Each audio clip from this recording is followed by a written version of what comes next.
85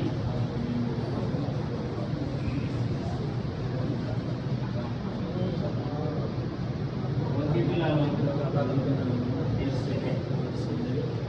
আহমদুল্লাহ নিকট 3 লক্ষ টাকা দেনমোহর নির্ধারণ করিয়া বিবাহ দিলাম। বলে নাউযু বিল্লাহি মিনাশ শাইতানির রাজীম। বিসমিল্লাহির রহমানির রহিম। अल्लाह के हाजिर नजीर जने उपस्थित मजलिसे प्रस्तावित कन्या মাইমুনাকে 3 লক্ষ টাকা দেনমোহরের বিনিময়ে